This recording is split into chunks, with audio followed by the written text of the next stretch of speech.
Son señoritas que están viniendo a la iglesia, pero no han tenido un encuentro personal con el Señor. Niñas atadas, resentidas, niñas bien estorbadas, aún hasta con experiencias ya sexuales, y los padres no se dan cuenta de lo que sus hijos están pasando. Yo le decía, Señor, qué tremendo. Por eso el Señor me dijo, ahora en este nuevo congreso que vaya a tener, el Señor me decía, ahora quiero que te unas a estas madres para que clamen por esos hijos. Y yo no lo entendía, le decía, Señor, ¿por qué me estás dando ese lema? Madres en clamor por sus hijos. Yo le decía, Señor, pero bueno, no sé cómo lo vaya a hacer, pero tú me vas a ayudar para que este congreso nuevo que haga, estas madres se levanten conmigo para poder clamar e interceder por todos esos hijos que están ahí, que las madres no se dan cuenta de la situación que están viviendo. Hay mucha necesidad. Niños que no pueden alabar al Señor, les cuesta, ni quieren levantar las manos. Es algo tremendo, algo que dice uno realmente, Señor, ten misericordia de los padres.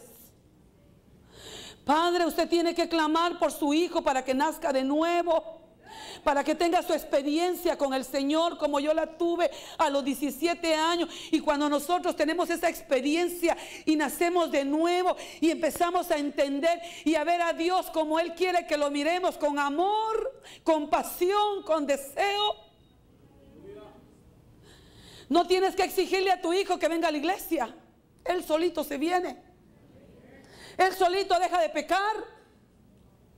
Él solito deja esto y esto y esto. ¿Por qué? Porque la obra es del Espíritu Santo. Una obra que está haciendo impacto, que no la estamos viendo, pero Dios lo está haciendo en la vida de cada uno de aquellos que están dándose al Señor y buscando esa llenura del Espíritu Santo. El que no nace de nuevo no puede ver el reino de Dios. Es un cambio divino. Es el Espíritu que nos vivifica para nacer de arriba. Necesitamos nacer de arriba. Si no, no vamos a comprender este evangelio. El evangelio es el reino de Dios. Es un reino no terrenal, es un reino espiritual. Es un pacto de gracia.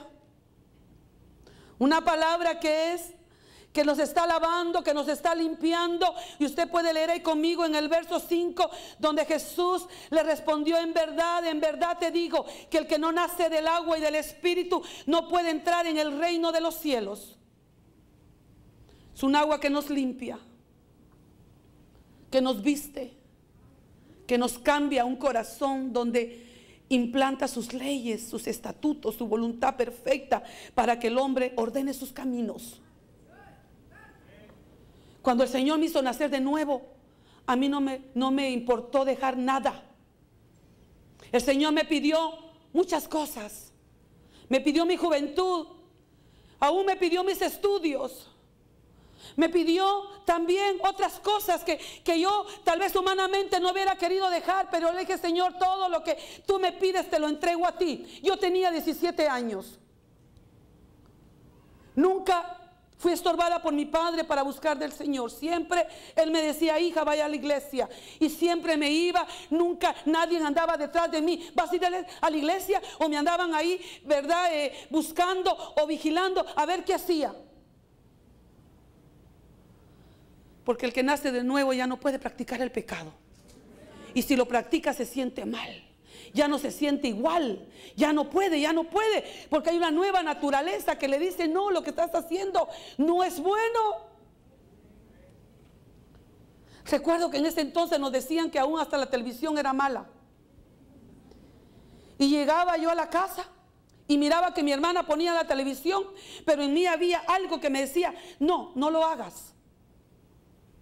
Y ni ponía yo nada, ni me aparté de muchas cosas. Fue una situación de que me agarraron de completo y me metieron a un reino de justicia, de paz, de amor, de limpieza, de santidad. Esa fue mi experiencia que yo tuve, porque cuando el Señor se acerca a tu vida, en ti hay cambios tremendos que tú dices, no me tiene que estar recordando que no haga las cosas, porque mi corazón no está el deseo de hacerlas. Y qué lindo cuando experimentamos eso, cuando experimentamos esa gloria y queremos estar siempre en la presencia del Señor. Empezamos a ayunar, empezamos a orar, empezamos a buscar la palabra del Señor, a conocer su voluntad perfecta, y empezamos a ver cosas nuevas, deseos nuevos, intereses que tal vez antes no los tenía, pero ahora vienen esos intereses de buscar, de hablar del Señor, de evangelizar, de hacer todo lo que Dios te manda que hagas. Y nadie te está diciendo.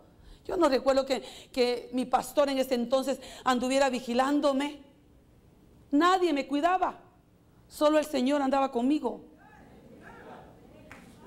Solo el Señor andaba conmigo. Pero había un temor en mi corazón de no andar haciendo cosas malas. Le decía, Señor, no, yo soy el templo, porque el que nace de nuevo. Por eso necesitamos entender que hay que buscar esa experiencia con el Señor, para que se vaya la religión, se vaya esa costumbre que muchas veces tenemos y queremos hacer del evangelio un costumbrismo. Y Dios le dice, el que no naciere del agua y del espíritu no puede entrar en el reino de Dios. Necesitamos una agua que nos limpie, porque la palabra de Dios nos limpia, nos cambia, nos está transformando día tras día, nos pone nuevos deseos, nos pone voluntades que tal vez antes no las tenía, y ahora surge la voluntad de ayunar, surge la voluntad de orar una hora más de lo que tal vez orabas antes, y empiezas a tener necesidad de buscar más de la presencia del Señor. Y cuando nosotros dejamos entrar esa perfecta voluntad en Él, empezamos a ordenar nuestro camino. Por eso le dijeron a Pedro, Pedro, déjate limpiar. Pedro, andas conmigo, ya me conoces, pero necesitas lavarte tus pies. Necesitas que yo te lave con esa agua pura de la palabra. Porque hay contaminación en el mundo. Hay situaciones que estamos tal vez viviendo del pasado y necesitamos que la palabra nos purifique. Porque es como un niño que va creciendo, un niño que se va desarrollando, y empieza esa palabra a ordenar sus pasos, a ordenar su vida, a ordenar sus pensamientos, que muchas veces vienen desordenados. Pedro, déjate lavar los pies. Si no, no tendrás parte conmigo. Esto quiere decir que tenemos que tener una vida de obediencia para entrar a ese reino de Dios, para entender el reino de Dios y su justicia. El hombre, cuando se deja lavar con el agua pura de la palabra, Dios empieza a ordenar su vida. Por eso el Señor dice, hay un Salmo 119 que dice, ¿con qué limpiará el joven su camino? Con guardar su palabra. El joven que no obedece no va a poder limpiar su camino. Estamos expuestos a la tentación siempre. Pero aunque venga la tentación, aunque venga la malicia, aunque vengan situaciones difíciles, cuando tú aplicas esa palabra al corazón y dejas que la palabra te empieza a limpiar, a limpiar, a limpiar, vamos a ver cosas grandes en nuestra vida. Pero cuando el hombre no se deja limpiar, empieza a labrar su propio camino. Usted sabe que Adán y Eva tuvieron ese problema. Adán y Eva desobedecieron y fueron expulsados, porque toda gente que desobedece será expulsada de la presencia del Señor. Ya no vamos a sentir su presencia. Vamos a estar ahí todos tristes, con la cabeza agachada, sintiéndonos avergonzados de las obras de iniquidad que muchas veces prevalecen en la vida de uno. Pero cuando la palabra viene y te limpia y te dejas lavar y decís, sí, Señor, me está costando cerrarme la boca, pero la voy a cerrar, Señor. Usted sabe que la lengua, la murmuración es algo que atrapa a muchos.